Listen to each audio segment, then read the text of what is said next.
kind of without a roof at the moment. What's your name? Shaun Vollenhoven. So then, Shaun, what have you designed here?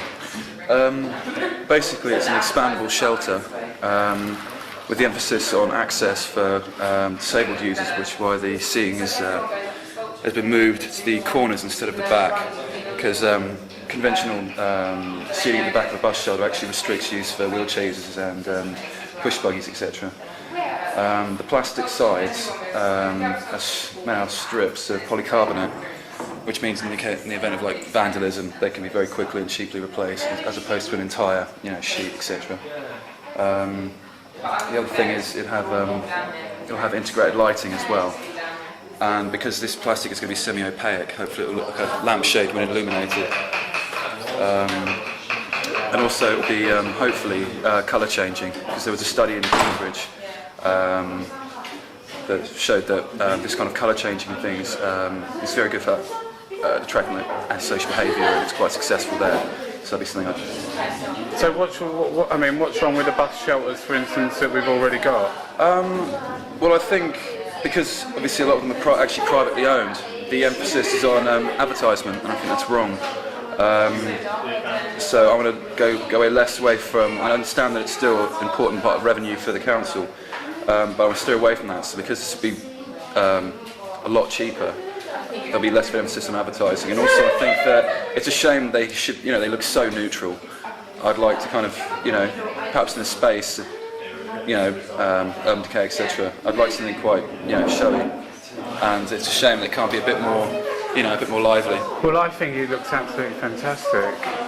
Yeah, and the other thing, and the reason it's made up of these kind of pillar systems, is the fact that it could be a smoking shelter. I could make it into a pavilion. So it wouldn't necessarily come as a kit form for the customer, but for me in manufacturing, it'd be much easier. So yeah.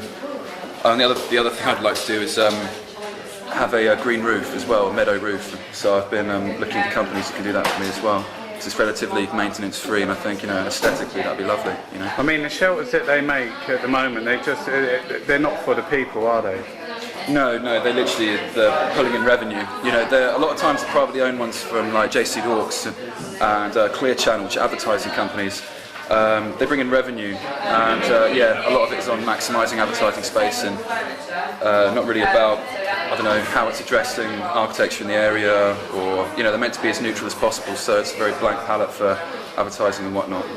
And I just think, it could be, why not? Like nice, lively, vibrant areas look around here in South London. Why can't we have something bright and showy and something that's more. So how do we see this going, Shaun? I mean, obviously it looks like a great idea, but are you looking for funding or?